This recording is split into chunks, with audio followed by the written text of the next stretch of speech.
Hello ನಮಸ್ಕಾರ. ಯಾರೆಲ್ಲ ನನ್ನ ಚಾನಲ್ನ ಓಪನ್ ಮಾಡಿಬಿಟ್ಟು ಈ ವಿಡಿಯೋನ ನೋಡ್ತಾ ಇದ್ರು ಎಲ್ರಿಗೂ ಸ್ವಾಗತ ಸುಸ್ವಾಗತ. ಈಗಂತೂ ಮಾವಿನ ಹಣ್ಣಿನ ಸೀಸನ್ ಶುರು ಆಗಿದ್ದಾಗಿದೆ. ಇವಾಗ ಮಾಡೋಣ ಬನ್ನಿ ನಾವು ಮಾವಿನ ಹಣ್ಣಿನ ರೆಸಿಪಿ. ಮಾವಿನ ಹಣ್ಣಿಂದ ಇವತ್ತು ಯಾವ ರೆಸಿಪಿ ಮಾಡ್ತಾ ಇದ್ದೀನಿ ಅಂದರೆ ಮಾವಿನ ಹಣ್ಣಿನ ಸಾಸಿವೆ ರೆಸಿಪಿನ ಮಾಡಿ ತೋರಿಸ್ತಾ ಇದ್ದೀನಿ. ಬನ್ನಿ ಹಾಗಿದ್ರೆ ವಿಡಿಯೋ ಶುರು ಮಾಡೋಣ.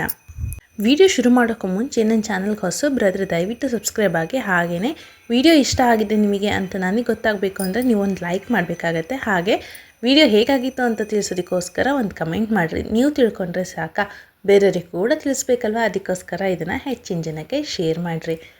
ಈಗ ಮಾವಿನ ಹಣ್ಣಿನ ಸೀಸನ್ ಶುರು ಆಗಿದೆ. ನೀವು ಒಂದ್ಸಲ ಇದನ್ನು ಖಂಡಿತವಾಗ್ಲೂ ಮಿಸ್ ಮಾಡದೆ ಟ್ರೈ ಮಾಡ್ತೀರಾ ಅಂದ್ಕೊಳ್ತಾ ಇದ್ದೀನಿ. ಬನ್ನಿ ಇವಾಗ ಮಾವಿನ ಹಣ್ಣಿನ ಸಾಸಿವೆ ಮಾಡೋದು ಹೇಗೆ ಅಂತ ನೋಡ್ಕೊಂಬಂದ್ಬಿಡೋಣ. ಈ ಮಾವಿನ ಹಣ್ಣಿನ ಸಾಸಿವೆ ಮಾಡೋದಕ್ಕೆ ಸಣ್ಣ ಸಣ್ಣ ಮಾವಿನ ಹಣ್ಣು ಸಿಗುತ್ತಲ್ವ, ಕಾಟು ಮಾವಿನ ಹಣ್ಣು ಅಂತೀವಿ ನಾವು. ಅದಕ್ಕೆ ನೀವೇನಂತೀರಾ ಅಂತ ನನಗೆ ಕಮೆಂಟ್ ಮಾಡಿ ಹೇಳ್ರಿ. ಸಾಸಿವೆ ಮಾಡೋದಕ್ಕೆ ಈ ಥರ ಸಣ್ಣ ಸಣ್ಣ ಮಾವಿನ ಹಣ್ಣನ್ನು ತೊಗೊಂಡ್ರೇ ಒಳ್ಳೆಯದು. ಏಕೆಂದರೆ ಅದು ದೊಡ್ಡ ದೊಡ್ಡದು ಕಸೆ ಮಾವಿನ ಹಣ್ಣೆಲ್ಲ ಬರ್ತದಲ್ವ, ಅದರಲ್ಲಿ ಅಷ್ಟೊಂದು ಚೆನ್ನಾಗಿ ಆಗೋದಿಲ್ಲ. ಇವಾಗ ಈ ಮಾವಿನ ಹಣ್ಣನ್ನೆಲ್ಲ ಚೆನ್ನಾಗಿ ತೊಳ್ಕೊಂಬಿಟ್ಟು ಇದ್ರ ಮೇಲ್ಗಡೆ ಇರುವಂಥ ಸಿಪ್ಪೆನೆಲ್ಲ ಸಪ್ರೇಟ್ ಮಾಡಿಕೊಂಡು ಒಂದು ಪಾತ್ರೆಗೆ, ಹಾಗೆಯೇ ಗೌರ್ಟ್ ಇರುತ್ತಲ್ವ ಅದನ್ನೆಲ್ಲ ಸಪ್ರೇಟ್ ಮಾಡಿಕೊಂಡು ಒಂದು ಪಾತ್ರೆಗೆ ಹಾಕ್ಕೊಳ್ತಾ ಇದ್ದೀವಿ.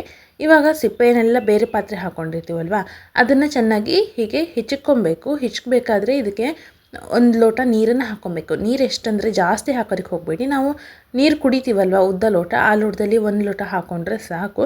ಇವಾಗ ಚೆನ್ನಾಗಿ ಇದರಲ್ಲಿರುವಂಥ ರಸ ಎಲ್ಲ ಸಪ್ರೇಟಾಗಿ ಆ ನೀರೊಟ್ಟಿಗೆ ಬರಿಬೇಕು. ಅಲ್ಲಿವರೆಗೂ ಇದನ್ನು ಚೆನ್ನಾಗಿ ಮಿಕ್ಸ್ ಮಾಡ್ಕೊಳ್ತಾ ಇದ್ದೀವಿ.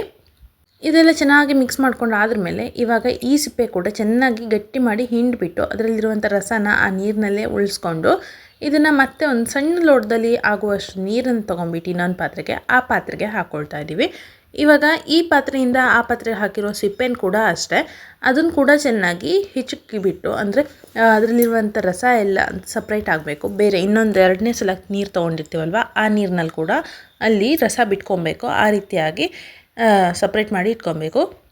ಮೊದಲಿಗೆ ನಾವು ತೊಗೊಂಡಿರ್ತೀವಲ್ವ ಫಸ್ಟಿನ ನೀರು ರಸ ಎಲ್ಲ ತೆಗೆದು ಇಟ್ಕೊಂಡಿರ್ತೀವಲ್ಲ ಅದನ್ನು ನಾವು ಗೌರ್ಟ್ ಹಾಕಿಟ್ಟಿರ್ತೀವಲ್ಲ ಪಾತ್ರೆ, ಅದೇ ಪಾತ್ರೆಗೆ ಆ ನೀರನ್ನು ಸೇರಿಸ್ಕೊಂಡಿರ್ತೀವಿ. ಈ ಎರಡನೇ ಸಲಕ್ಕೆ ನಾವು ಹಿಂಡ್ಕೊಳ್ತಾ ಇದ್ದೀವಲ್ಲ ಇದನ್ನು ನಾವು ಸಪ್ರೇಟಾಗಿ ಎತ್ತಿ ಇಟ್ಕೊಬೇಕಾಗತ್ತೆ. ಇದು ನಮಗೆ ಅಕಸ್ಮಾತ್ ಇದು ಏನಂದರೆ ನಾವು ಸಾಸಿವೆ ಮಾಡಬೇಕಾದ್ರೆ ನೀರು ಕಮ್ಮಿ ಅನಿಸಿದರೆ ಹಾಕೋದಕ್ಕೆ ಬೇಕಾಗ್ತದೆ. ಈಗ ಒಂದು ಬಾಣಲೆನ ಬಿಸಿ ಮಾಡೋದಕ್ಕೆ ಇಟ್ಕೊಂಡ್ಬಿಟ್ಟು ಅದಕ್ಕೆ ಸ್ವಲ್ಪ ಎಣ್ಣೆನ ಹಾಕ್ಕೊಳ್ತಾ ಇದ್ದೀವಿ. ಎಣ್ಣೆ ಕಾದ್ರ ಮೇಲೆ ಸಾಸಿವೆ, ಉದ್ದಿನಬೇಳೆ ಹಾಗೆ ಕಡಲೆಬೇಳೆನ ಹಾಕ್ಕೊಳ್ತಾ ಇದ್ದೀವಿ. ಇದು ಮೂರು ಹಾಕ್ಕೊಂಡು ಚೆನ್ನಾಗಿ ಇದನ್ನು ಫ್ರೈ ಮಾಡ್ಕೊಬೇಕಾದ್ರೆ, ಹಾಗೆಯೇ ಸ್ವಲ್ಪ ಇಂಗನ್ನು ಕೂಡ ಹಾಕ್ಕೊಂಡು ಫ್ರೈ ಮಾಡ್ಕೊಬೇಕು. ಜೊತೆಗೆ ಸ್ವಲ್ಪ ಕರಿಬೇವಿನ ಸೊಪ್ಪು, ಖಾರಕ್ಕೆ ಬೇಕಾದಷ್ಟು ಹಸಿಮೆಣಸಿನ್ಕಾಯಿನ ಹಾಕ್ಕೊಂಡು ಫ್ರೈ ಮಾಡ್ಕೊಬೇಕು. ಇದೆಲ್ಲ ಫ್ರೈ ಆದಮೇಲೆ ಇವಾಗ ನಾವು ಆವಾಗಲೇ ತೊಗೊಂಡಿಟ್ಕೊಂಡ್ವಲ್ಲ, ಸುಲಿದೆಲ್ಲ ಇಟ್ಕೊಂಡ್ವಲ್ಲ ಮಾವಿನ ಹಣ್ಣು, ಅದರದ್ದು ಗೊರಟು ಎಲ್ಲದನ್ನು ಹಾಕ್ಕೊಳ್ತಾ ಇದ್ದೀವಿ. ಜೊತೆಗೆ ನೀರನ್ನು ಕೂಡ ಹಾಕ್ಕೊಳ್ತಾ ಇದ್ದೀವಿ. ನಾವು ಫಸ್ಟಿಗೆ ತೊಗೊಂಡಿರುವಂಥ ನೀರನ್ನು ಮಾತ್ರ ಸೇರಿಸ್ಕೊಂಡಿರೋದಿಲ್ಲಿ, ಯಾಕೆಂದರೆ ಇದೇ ನೀರು ನಮಗೆ ಸರಿ ಹೋಯಿತು. ಅದಕ್ಕೋಸ್ಕರ ಮತ್ತೆ ಎರಡನೇ ಸಲ ತೊಗೊಂಡಿರುವಂಥ ನೀರನ್ನು ನಾನು ಯೂಸ್ ಮಾಡ್ಕೊಂಡಿಲ್ಲ. ಇದಕ್ಕಿವಾಗ ಉಪ್ಪು ಮತ್ತು ಬೆಲ್ಲನ ಹಾಕ್ಕೋಬೇಕು. ರುಚಿಗೆ ಎಷ್ಟು ಬೇಕು ನೋಡಿಬಿಟ್ಟು. ನೀವು ಅಕಸ್ಮಾತ್ ಇದು ಸಾಸಿವೆ ದಪ್ಪ ಇದೆ ಅಂತ ಆದರೆ, ಅಂದರೆ ರಸ ತೆಗೆದಿದ್ದು ಕಮ್ಮಿ ಆಗಿದರೆ ಮತ್ತು ಎರಡನೇ ಸಲದ ನೀರು ಕೂಡ ಇದಕ್ಕೆ ಸೇರಿಸ್ಕೊಬೋದು. ಇವಾಗ ಬೆಲ್ಲ ಮತ್ತು ಉಪ್ಪನ್ನ ಹಾಕಿದ್ರ ಮೇಲೆ ಒಂದು ಸಲ ಚೆನ್ನಾಗಿ ಮಿಕ್ಸ್ ಮಾಡ್ಕೊಬೇಕಾಗತ್ತೆ. ಇದು ದಪ್ಪ ಬರಬೇಕು ಅಂತ ಹೇಳಿಬಿಟ್ಟು ಇಲ್ಲಿ ನಾನು ಕಾರ್ನ್ಫ್ಲೋರ್ನ 2 ಸ್ಪೂನ್ ಆಗೋಷ್ಟು ಹಾಕ್ಕೊಂಡು ಇದಕ್ಕೆ ನೀರನ್ನು ಹಾಕ್ಕೊಂಡು ಮಿಕ್ಸ್ ಮಾಡ್ಕೊಳ್ತಾ ಇದ್ದೀವಿ.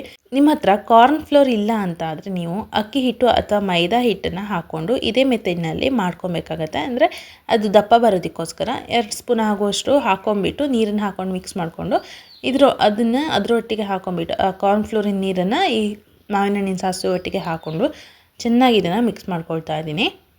ಬೆಲ್ಲನ ನಿಮ್ಮ ರುಚಿಗೆ ಅನುಗುಣವಾಗಿ ಹಾಕಿ, ಏಕೆಂದರೆ ಕೆಲವೊಂದು ಮಾವಿನ ಹಣ್ಣು ತುಂಬ ಸಿಹಿ ಇರ್ತದೆ, ಕೆಲವು ಮಾವಿನ ಹಣ್ಣು ಚಪ್ಪೆ ಇರುತ್ತೆ, ಕೆಲವು ಹುಳಿ ಇರ್ತದೆ ಅಲ್ವಾ. ಅದಕ್ಕೋಸ್ಕರ ನಿಮ್ಮ ಸಿಹಿಗೆ ಅನುಗುಣವಾಗಿ ಹಾಕ್ಕೊಳ್ಳಿ. ಇದನ್ನ ಇವಾಗ ಚೆನ್ನಾಗಿ ಮಿಕ್ಸ್ ಮಾಡ್ಕೊಂಬಿಟ್ಟು ಇವಾಗ ಇದು ಚೆನ್ನಾಗಿ ಕುದಿ ಬರೋದಕ್ಕೆ ಇಟ್ಕೊಬೇಕಾಗತ್ತೆ. ನೋಡಿ ಇವಾಗ ಲೈಟಾಗಿ ಕುದಿ ಬರೋದಕ್ಕೆ ಶುರು ಆಗಿದೆ, ದಪ್ಪ ಕೂಡ ಆಗೋದಕ್ಕೆ ಬಂದಿದೆ. ಇವಾಗ ನೋಡಿ ತುಂಬ ತಿಕ್ಕಾಗೋದಕ್ಕೆ ಶುರು ಆಗಿದೆ.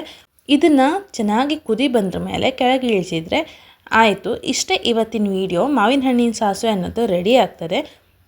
ಇವತ್ತಿನ ವಿಡಿಯೋನ ನಾನು ಇಲ್ಲಿಗೆ ಮುಗಿಸ್ತಾ ಇದ್ದೀನಿ. ಮತ್ತೆ ಅದ್ರ ಹೊಸ ವಿಡಿಯೋದಲ್ಲಿ ಸಿಗೋಣ. ಅಲ್ಲಿವರೆಗೂ love you all. Bye bye.